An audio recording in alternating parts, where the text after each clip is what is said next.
উচ্চ মাধ্যমিক বিজ্ঞান শাখার প্রিয় শিক্ষার্থী, তোমাদের সবাইকে শুভেচ্ছা জানাচ্ছি। তোমরা আশা করি নিরাপদে সুস্থভাবে নিজেদের বাসায় অবস্থান করছো। আমি তোমাদের জীববিজ্ঞান দ্বিতীয় পত্রের মানব শারীরতত্ত্ব অধ্যায়ের সমন্বয় নিয়ন্ত্রণ বিষয় থেকে আলোচনা করছিলাম গত ক্লাসে আমি তোমাদের মানুষের মস্তিষ্ক নিয়ে আলোচনা করেছিলাম। আজকে আমি নতুন আরেকটি টপিক নিয়ে আলোচনা করছি। এখন তোমাদের একটি ইমেজ দেখাচ্ছি, তোমরা ইমেজটি দেখো।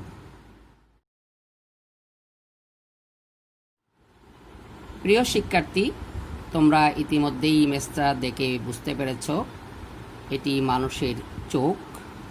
আমি আজকে মানুষের চোখ নিয়ে আলোচনা করছি, মানুষের চোখের গঠন নিয়ে আলোচনা করছি। চোখ এমন একটি সংবেদী অঙ্গ যা আলোকের মাধ্যমে দৃষ্টি সঞ্চার করে। চোখের সাহায্যে আমরা বহির্জগতের রূপ অনুভব করি, তাই চোখকে দর্শনেন্দ্রিয় বা অর্গান অফ ভিশন বলা হয়। মানুষের চোখ দুটি নাসিকার দুপাশে করটির অক্ষিকুটরে অবস্থিত। চোখের মাত্র 6 ভাগের 1 অংশ বাইরে থেকে দেখা যায় এবং বাকি 6 ভাগের 5 অংশ কুটরের ভিতরে অবস্থান করে। মানুষের চোখের বিভিন্ন অংশকে আলোচনার সুবিধার্থে 2টি প্রধান ভাগে ভাগ করে আমি আলোচনা করছি, যেমন অক্ষিগোলক, আইবল ও আনুষঙ্গিক অংশ বা অ্যাক্সেসরি পার্ট। এখন আমি মানুষের চোখের একটি চিত্র উপস্থাপন করছি এবং তার বিভিন্ন অংশের ধারাবাহিকভাবে বর্ণনা দিচ্ছি।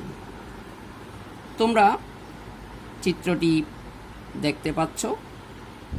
এখানে মানুষের একটি চোখের লম্বচ্ছেদ উপস্থাপন করা হয়েছে। আমি প্রথমে এই চোখের বিভিন্ন অংশগুলোকে সংক্ষেপে উপস্থাপন করছি। মানুষের চোখের বিভিন্ন অংশের চোখকে আমরা প্রথমত 2 ভাগে ভাগ করেছি, অক্ষিগোলক, আনুষঙ্গিক অংশ। অক্ষিগোলকের মধ্যে 3 ভাগ: অক্ষিগোলকের প্রাচীর, লেন্স, প্রকোষ্ঠ। অক্ষিগোলকের প্রাচীরকে আবার আমরা তিন ভাগে ভাগ করেছি: স্ক্লেরা, কোরয়েড, রেটিনা। স্ক্লেরার ভিতরে কর্নিয়া এবং লেমিনা ক্রাইব্রোসা। কোরয়েডে iris, pupil, ciliary body, suspensory ligament. আনুষঙ্গিক অংশ হিসেবে আমি আজকে যেসব বিষয় নিয়ে বর্ণনা দিব: অক্ষিকুটর, অক্ষিপল্লব, অক্ষিপক্ষ, আইব্রো, চক্ষুপেশী, কনজাংটিভা ও অশ্রগ্রন্থি। এখন আমি প্রিয় শিক্ষার্থী তোমাদের চোখের বিভিন্ন অংশ নিয়ে বর্ণনা দিচ্ছি। প্রথমেই অক্ষিগোলক। অক্ষিগোলক চোখের প্রধান অংশ। এই যে চিত্রটা দেখিয়েছি, এটাকে আমরা বলেছি অক্ষিগোলক বা আইবল। এটি একটি ক্ষুদ্র ক্যামেরার মতো। এটি অক্ষিকুটরের মধ্যে 6টি অক্ষিপেশী দ্বারা ঝুলে থাকে। মানুষের চোখ দেখতে গোল বলের মতো হওয়ায় অক্ষিগোলক নামে পরিচিত। এর ব্যাস 23 থেকে 25 মিলিমিটার হয়ে থাকে। এটি 3টি প্রধান অংশ নিয়ে গঠিত। 1 নম্বর অক্ষিগোলকের প্রাচীর, লেন্স এবং 3 নম্বর প্রকোষ্ঠ। প্রথমে আমি অক্ষিগোলকের প্রাচীর নিয়ে বর্ণনা দিচ্ছি। প্রিয় শিক্ষার্থী, অক্ষিগোলকের প্রাচীরের প্রথম অংশটি আমি বর্ণনা দিচ্ছি। এটি হলো চিত্রের মধ্যে দেখা যাচ্ছে স্ক্লেরা। অক্ষিগোলকের প্রাচীরের 3টি স্তরের মধ্যে সবচেয়ে বাইরের স্তরটি হলো স্ক্লেরা, মধ্যবর্তী স্তরটি হলো কোরয়েড এবং সবচেয়ে ভিতরের স্তরটি হলো রেটিনা। প্রথমে স্ক্লেরা সম্পর্কে বলছি। অক্ষিগোলকের সর্বাপেক্ষা বাইরের স্তর, যাকে আমি নাম দিয়েছি স্ক্লেরা, স্তরটি সাদা, পুরু ও দৃঢ়, অস্বচ্ছ স্থিতিস্থাপক তন্তুময় যোজক টিস্যু দ্বারা গঠিত। স্ক্লেরার সাথে সংশ্লিষ্ট অংশগুলো হল কর্নিয়া এবং লেমিনা ক্রাইব্রোসা। প্রথমে কর্নিয়া সম্পর্কে বলছি। স্ক্লেরার সম্মুখ ভাগে উন্মুক্ত স্বচ্ছ ও সামান্য উত্তল আকার অংশকে কর্নিয়া বলে। কর্নিয়াকে চোখের জানালা বলা হয়, কারণ এর মধ্য দিয়ে চোখে আলোকরশ্মি প্রবেশ করে। এটি প্রতিসারক মাধ্যম হিসেবে কাজ করে এবং অক্ষিগোলকের মধ্যে আলোর প্রবেশে সাহায্য করে। এরপরে দ্বিতীয় অংশটি হলো লেমিনা ক্রাইব্রোসা। চোখের পশ্চাৎ দিকে স্ক্লেরার যেই বিন্দু দিয়ে অপটিক স্নায়ু চোখে প্রবেশ করে সে অংশকে লেমিনা ক্রাইব্রোসা বলে। এটি চোখ ও চোখের চারপাশের টিস্যুর মধ্যে বিভিন্ন উপাদানের চাপ নিয়ন্ত্রণ করে। এবার এই স্ক্লেরা এর কাজ কি? এটি অক্ষিগোলকের আকার নিয়ন্ত্রণ করে, বহি আঘাত থেকে ভিতরের অংশসমূহকে ও জীবাণুর আক্রমণ থেকে রক্ষা করে এবং চক্ষু পেশিসমূহ সংযুক্ত করে। অক্ষিগোলকের মধ্যে আলো প্রবেশ বাধা দান করে। অক্ষিগোলকের দ্বিতীয় স্তর কোরয়েড। এটি স্ক্লেরা ও রেটিনার মধ্যবর্তী স্তর। এটি স্নায়ু ও কৈশিক জালিকা সমৃদ্ধ, যোজক টিস্যু ও রঞ্জক কোষ দ্বারা গঠিত। এটি কালো বর্ণের। এই স্তরটি আলো অপ্রবেশ্য। কোরয়েডের সাথে সংশ্লিষ্ট অন্যান্য অংশগুলো হল, প্রথমে আইরিশ। কর্নিয়ার সংযোগস্থল বরাবর কোরয়েড স্ক্লেরা থেকে বিচ্ছিন্ন হয়ে কর্নিয়ার পেছনে একটি অস্বচ্ছ রঙিন বৃত্তাকার সংকুচনশীল ডিস্ক গঠন করে। একে আইরিশ বলে। আইরিশের কেন্দ্রে পিউপিল নামক একটি ছিদ্র থাকে। পিউপিলকে সংকুচিত প্রসারিত করে চোখের রেটিনায় আলো প্রবেশ নিয়ন্ত্রণ করে। এবার দ্বিতীয় অংশ হল পিউপিল। এটি আইরিশের কেন্দ্রস্থলে অবস্থিত একটি গোলাকার ছিদ্র। একই ঘিরে বৃত্তাকার ও অরীয় পেশি অবস্থিত। আলোকের তীব্রতা অনুযায়ী এই পেশিগুলোর সংকুচন প্রসারণের ফলে পিউপিল ছোট ও বড় হয় এবং চোখে আলোর প্রবেশ নিয়ন্ত্রণ করে। এরপরে হলো সিলিয়ারি বডি। আইরিশের পেছনে কোরয়েডের অপর একটি অংশ গোলাকার ও স্ফীত হয়ে সিলিয়ারি বডি গঠন করে। এটি সিলিয়ারি বলয়, সিলিয়ারি প্রবর্ধক ও সিলিয়ারি পেশি নিয়ে গঠিত। চোখের লেন্স সাসপেন্সরি লিগামেন্ট দিয়ে সিলিয়ারি বডির সাথে যুক্ত। সিলীয় পেশিগুলো লেন্সের আকৃতি পরিবর্তন করে উপযোজন ক্রিয়ায় অংশ নেয়। এই সিলিয়ারি বডি লেন্সকে ঝুলিয়ে রাখা ছাড়াও লেন্সের বক্রতার ব্যাসার্ধের পরিবর্তনের মাধ্যমে সঠিক প্রতিবিম্ব গঠনে সহায়তা করে। সর্বশেষ সাসপেনসরি লিগামেন্ট। লেন্সের চতুর্দিকে বেষ্টনকারী লিগামেন্টকে সাসপেনসরি লিগামেন্ট বলে। লিগামেন্টের অপর প্রান্ত সিলিয়ারি বডির সাথে যুক্ত থাকে। সাসপেনসরি লিগামেন্ট দিয়ে লেন্সটি যথাস্থানে অবস্থান করে এবং সিলিয়ারি বডির সাথে যুক্ত থাকে। এই হলো কোরয়েডের অংশ। এবার কোরয়েডের কাজ হলো অক্ষিগোলকের বিভিন্ন অংশে, বিশেষ করে স্ক্লেরা ও রেটিনায় পুষ্টিদ্রব্য ও অক্সিজেন সরবরাহ করা এবং বর্জ্য অপসারণ করা। প্রিয় শিক্ষার্থী, এখন অক্ষিগোলকের তৃতীয় স্তর রেটিনা সম্পর্কে বলছি। অক্ষিগোলকের সবচেয়ে ভিতরের আলোকসংবেদী কোষস্তরকে রেটিনা বলে। এটি 10টি উপস্তরে গঠিত। রেটিনায় 2 ধরনের আলোকসংবেদী কোষ আছে, যথা রড ও কোন কোষ। রেটিনার সাথে সংশ্লিষ্ট অন্যান্য অংশগুলো হলো অন্ধবিন্দু, পীতবিন্দু, অপটিক স্নায়ু। এখন আমি রেটিনা সম্পর্কে আরেকটু বিস্তারিত আলোচনা করছি।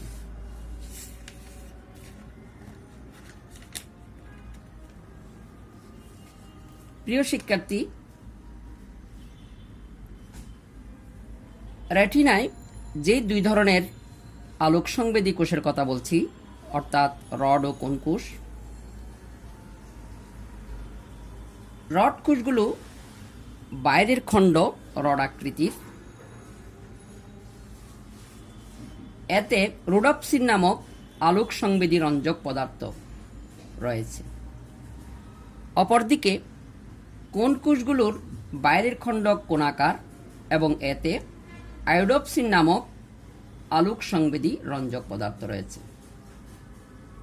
এছাড়া এটি ফটোপসিন নামক প্রোটিন সমৃদ্ধ। চোখের রেটিনায় রড কোষের সংখ্যা 12 কোটি থেকে 12 কোটি 50 লক্ষ। অন্যদিকে কোন কোষের সংখ্যা 60 থেকে 70 লক্ষ হয়ে থাকে। কোন কোষগুলো উজ্জ্বল আলো ও রঙিন বস্তু দর্শনের জন্য এবং ছবির সঠিক বিশ্লেষণের জন্য উপযোগী।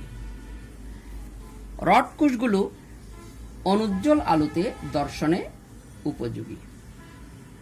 প্রিয় শিক্ষার্থী, এখন আমি রেটিনার সাথে সংশ্লিষ্ট অন্যান্য অংশগুলো নিয়ে একটু আলোকপাত করছি। প্রথমেই অন্ধবিন্দু। প্রথমে অন্ধবিন্দু নিয়ে একটু বলছি। রেটিনার যে স্থানে অপটিক স্নায়ু প্রবেশ করে সেখানে রড ও কোন কোষ থাকে না, ফলে ওই স্থানে কোনো বস্তুর প্রতিবিম্ব সৃষ্টি হয় না। একে আমরা বলেছি অন্ধবিন্দু বা ব্লাইন্ড স্পট। এরপরে দ্বিতীয় অংশ হলো পীতবিন্দু। অন্ধবিন্দুর সন্নিকটে রেটিনার সবচেয়ে তীক্ষ্ণ অনুভূতি সম্পন্ন টুল খাওয়ানো সংক্ষিপ্ত এই অঞ্চলটিকে পীতবিন্দু বা ফোবিয়া সেন্ট্রালিস বলে। এতে কেবল কোন কোষ থাকে, রড কোষ থাকে না। এটি অতিরিক্ত আলোক সংবেদী, তাই এখানে সবচেয়ে ভালো ও স্পষ্ট প্রতিবিম্ব সৃষ্টি হয়। সর্বশেষ অংশটি হলো রেটিনার অপটিক স্নায়ু, আনুষঙ্গিক সংশ্লিষ্ট অংশ। এটি মানবদেহের দ্বিতীয় করোটিক স্নায়ু, যা অক্ষিগোলকের অন্ধবিন্দু দিয়ে রেটিনায় বিস্তার লাভ করে। এটি দর্শনীয় বস্তুর অনুভূতি মস্তিষ্কে প্রেরণ করে। এখন আমি রেটিনার কাজ বলছি। এখানে বস্তুর প্রতিবিম্ব সৃষ্টি হয়। কোন কোষগুলো উজ্জ্বল আলোতে এবং রড কোষগুলো মৃদু আলোতে প্রতিবিম্ব সৃষ্টি করে। পীতবিন্দু বা ফোবিয়া সেন্ট্রালিসে দর্শনীয় বস্তুর সুস্পষ্ট প্রতিবিম্ব সৃষ্টি হয়। প্রিয় শিক্ষার্থী, এতক্ষণ অক্ষিগোলকের প্রাচীরের বিভিন্ন অংশ নিয়ে বর্ণনা দিচ্ছিলাম। এখন আমি চোখের লেন্স ও প্রকোষ্ঠ নিয়ে বর্ণনা দিচ্ছি। প্রথমে লেন্স সম্পর্কে আলোচনা করছি। পিউপিলের পেছনে একটি স্বচ্ছ স্থিতিস্থাপক ও দ্বিউত্তল লেন্স সিলিয়ারি বডির সাথে সাসপেন্সরি লিগামেন্ট যুক্ত হয়ে ঝুলে থাকে। লেন্সটি একটি ক্যাপসুল পরিবেষ্টিত থাকে। লেন্সে কোনো রক্ত সরবরাহ নেই। লেন্সের ব্যাস 11 মিলিমিটার প্রায় এবং মাঝখানের স্থূলত্ব প্রায় 3.6 থেকে 3.9 মিলিমিটার হয়ে থাকে। লেন্সের মাধ্যমে বস্তু থেকে আগত আলোকরশ্মি রেটিনার নির্দিষ্ট অংশে প্রতিফলিত হয়। এখন আমি প্রকোষ্ঠ সম্পর্কে বলছি। মানুষের অক্ষিগোলকে 3টি প্রকোষ্ঠ থাকে। 1 নম্বর অগ্রপ্রকোষ্ঠ, 2 নম্বর পশ্চাৎ প্রকোষ্ঠ, 3 নম্বর ভিট্রিয়াস প্রকোষ্ঠ। প্রথমে অগ্রপ্রকোষ্ঠ। আইরিশ ও কর্নিয়ার মাঝে অবস্থিত মাঝারি আকৃতির প্রকোষ্ঠ। এই প্রকোষ্ঠটি অ্যাকুয়াস হিউমার নামক তরল পদার্থ দ্বারা পূর্ণ থাকে। পশ্চাৎ প্রকোষ্ঠ। আইরিশ ও লেন্সের মাঝে অবস্থিত ক্ষুদ্রাকৃতির প্রকোষ্ঠ। এই প্রকোষ্ঠটিও অ্যাকুয়াস হিউমার নামক তরল পদার্থ দ্বারা পূর্ণ থাকে। এরপরে হলো ভিট্রিয়াস প্রকোষ্ঠ। এটি লেন্স ও রেটিনার মধ্যবর্তী গোলাকৃতির বৃহৎ প্রকোষ্ঠ। এটি চোখের প্রায় 4/5 গঠন করে। এটি ভিট্রিয়াস হিউমার নামক জেলির মতো তরল পদার্থ দ্বারা পূর্ণ থাকে।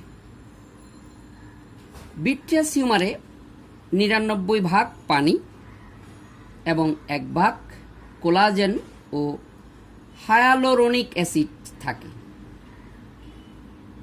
ভিট্রিয়াস প্রকোষ্ঠ থেকে রেটিনার উপর একটি সূক্ষ্ম ও রঙিন এপিথেলিয়াম স্তর সৃষ্টি হয়। এখন এই প্রকোষ্ঠের কাজ।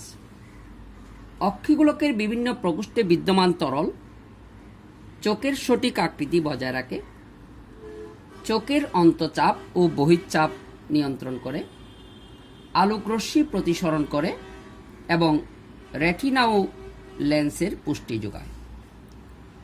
প্রিয় শিক্ষার্থী, এতক্ষণ আমি তোমাদের সামনে চোখের প্রধান অংশগুলোর বর্ণনা দিয়েছি। এখন আমি আনুষঙ্গিক অংশগুলো নিয়ে বর্ণনা দিচ্ছি। Accessory parts. চোখের আনুষঙ্গিক অংশগুলোর মধ্যে প্রথমেই রয়েছে অক্ষিকুটর, যাকে আমরা ইংরেজিতে বলেছি অরবিট। মানুষের করোটির সম্মুখে নাসিকার দুপাশে অস্থি নির্মিত গহ্বর দুটিকে অক্ষিকুটর বা অরবিট বলে। এখানে অক্ষিগোলক সুরক্ষিত থাকে। এরপরে হলো অক্ষিপল্লব, যাকে আমরা ইংরেজিতে বলেছি আইলিডস। মানুষের প্রতিটি চোখের উপরে ও নিচে একটি করে মোট 2টি পেশিময় পাতার ন্যায় পাতলা পর্দা থাকে। এগুলো যথাক্রমে ঊর্ধ্ব অক্ষিপল্লব এবং নিম্ন অক্ষিপল্লব নামে পরিচিত। এছাড়াও মানুষের চোখের কোণে নাসিকার দিকে তৃতীয় অক্ষিপল্লব বা উপ অক্ষিপল্লব বা যাকে আমরা বলেছি নিকটিটেটিং পর্দা ও থাকে। অক্ষিপল্লব দুটি সঞ্চারণশীল হওয়ায় অশ্রুগ্রন্থি থেকে ক্ষরিত অশ্রু অক্ষিগোলকের বহির্ভাগে ছড়িয়ে পড়ে। এই কারণে অক্ষিগোলক শুকিয়ে যায় না। অক্ষিপল্লব চোখকে ঢেকে রাখে এবং ধূলিকণা, পানি, ঘাম, তীব্র আলো, বাতাস প্রভৃতি থেকে চোখকে রক্ষা করে। এরপরে হলো অক্ষিপক্ষ বা আইলেশ। মানুষের ঊর্ধ্ব ও নিম্ন অক্ষিপল্লবের মুক্ত প্রান্তে এক সারি লোম সাজানো থাকে। এগুলোকে অক্ষিপক্ষ বা আইলেশ বলা হয়। এরা ধুলাবালিকে চোখে প্রবেশ করতে বাধা দেয় এবং তীব্র আলো থেকে চোখকে রক্ষা করে। এরপরে হলো আইব্রু। প্রতিটি চোখের কিছুটা উপরের দিকে ও কপালের নিচের দিকে ঘন সন্নিবিষ্ট লোমযুক্ত ও বাঁকা ধনুকের মতো অঞ্চলকে আইব্রু বলে। বৃষ্টির পানি ও ঘামকে কপাল থেকে গড়িয়ে চোখে আসতে বাধা দেয়। আই মাসল বা অক্ষিপেশি। প্রতিটি অক্ষিগোলক 6টি করে অক্ষিপেশির সাহায্যে অক্ষিকোটরের মধ্যে অবস্থান করে। এদের মধ্যে 4টি রেকটাস পেশি ও 2টি অবলিক পেশি। এই পেশিগুলো হলো যথাক্রমে মেডিয়াল রেকটাস পেশি, ল্যাটেরাল রেকটাস পেশি, সুপেরিয়র রেকটাস পেশি, ইনফেরিয়র রেকটাস পেশি, সুপেরিয়র অবলিক পেশি, ইনফেরিয়র অবলিক পেশি। উল্লেখিত এই 6টি পেশির সাহায্যে চোখ অক্ষিকোটরে আটকানো থাকে এবং অক্ষিগোলকের সঞ্চালন নিয়ন্ত্রণ করে। এরপরে হলো কনজাংটিভা। অক্ষিগোলকের কর্নিয়ার বাইরে একটি স্বচ্ছ পাতলা পর্দা আবৃত থাকে। এটি কনজাংটিভা। কনজাংটিভার প্রদাহকে কনজাংটিভাইটিস বলে। কর্নিয়াকে বাইরের আঘাত, ধুলাবালি ও জীবাণু থেকে রক্ষা করে এবং পরিষ্কার ও ভেজা রাখে। সর্বশেষ অশ্রুগ্রন্থি। প্রত্যেক চোখে 3 ধরনের অশ্রুগ্রন্থি থাকে। 1 নম্বর হলো ল্যাক্রিমাল গ্রন্থি, 2 নম্বর হলো হার্ডেরিয়ান গ্রন্থি, 3 নম্বর হলো মেবুমিয়ান গ্রন্থি। ল্যাক্রিমাল গ্রন্থি প্রতিটি অক্ষিগোলকের উপরের ও সামনে অবস্থিত। হার্ডেরিয়ান গ্ল্যান্ড বা গ্রন্থি অক্ষিগোলকের পশ্চাতে অঙ্কীয় দিকে অবস্থিত। মেবুমিয়ান গ্রন্থি অক্ষিপল্লবের কোণায় অবস্থিত।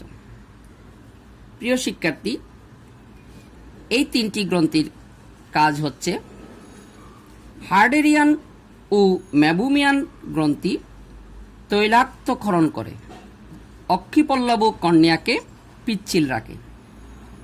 অশ্রুগ্রন্থির অশ্রু চোখকে ভেজা রাখতে এবং চোখে উৎপন্ন ময়লা বের করে অক্ষিগোলককে পরিষ্কার রাখতে সাহায্য করে। এছাড়া অশ্রুতে অবস্থিত এনজাইম লাইসোজাইম ব্যাকটেরিয়া ধ্বংস করে চোখকে সুরক্ষা প্রদান করে। অশ্রু এক প্রকার সোডিয়াম ক্লোরাইড ও সোডিয়াম বাইকার্বনেট নিয়ে গঠিত জলীয় দ্রবণ। অশ্রু চোখের উপরিতলের ধুলাবালি ধুয়ে দেয়। প্রিয় শিক্ষার্থী, এতক্ষণ আমরা চোখের গঠন এবং চোখের আনুষঙ্গিক অংশ নিয়ে বর্ণনা করেছি। এখন আমি প্রতিবিম্ব গঠন ও দর্শন প্রক্রিয়া নিয়ে একটু আলোচনা করছি। প্রিয় শিক্ষার্থী, আমরা যে বস্তু দেখি, আলোকিত সে বস্তু থেকে আলোকরশ্মি প্রথমে কর্নিয়ার উপর পড়ে। স্বচ্ছ কর্নিয়ায় প্রতিসরিত আলোকরশ্মি পিউপিলের মাধ্যমে লেন্সে এসে পড়ে। দ্বিউত্তল লেন্স এই আলোকরশ্মিকে পুনরায় প্রয়োজন মতো প্রতিসরণের মাধ্যমে রেটিনায় প্রতিফলিত করে। ফলে রেটিনার উপর বস্তুর একটি উল্টা প্রতিবিম্ব সৃষ্টি হয়। রেটিনায় সৃষ্ট প্রতিবিম্ব রেটিনার আলোকসংবেদী কোষ অর্থাৎ রড কোষ ও কোন কোষকে উদ্দীপিত করে। আলোকসংবেদী কোষের ও অনুভূতি বাইপোলার কোষ, গ্যাংলিয়ন কোষ ও অপটিক স্নায়ুর মাধ্যমে মস্তিষ্কের অপটিক লোবের দৃষ্টিকেন্দ্র বা ভিজুয়াল কর্টেক্সে পৌঁছায়। এই অঞ্চলে স্নায়ু অনুভূতি থেকে প্রাপ্ত উল্টা প্রতিবিম্বের তথ্য বিশ্লেষণ হয়, ফলে মানুষ বস্তুটিকে সোজা দেখতে পায়। প্রিয় শিক্ষার্থী, আজকে আমি তোমাদের সামনে মানুষের চোখের গঠন নিয়ে বিস্তারিত আলোচনা করেছি, প্রতিবিম্ব গঠন ও দর্শন প্রক্রিয়া নিয়ে আলোচনা করেছি। আশা করি তোমরা আমার অনলাইন ক্লাসটি ভালোভাবেই উপভোগ করেছ এবং বুঝতে পেরেছ। আমার এই দেওয়া পাঠ এবং তোমাদের বাসায় যেই সহায়ক বই রয়েছে তার সহযোগিতা নিয়ে তুমি যদি বাসায় ভালোভাবে অধ্যয়ন করো, আশা করি তুমি অনেক ভালোভাবেই আমার আলোচনাটি বুঝতে পারবে। আজকে এখানেই আমার আলোচনার সমাপ্তি ঘোষণা করব। আগামী ক্লাস দেখার আমন্ত্রণ জানিয়ে সবাইকে ধন্যবাদ জানিয়ে আমি আজকের মতো এখানেই শেষ করলাম। ধন্যবাদ।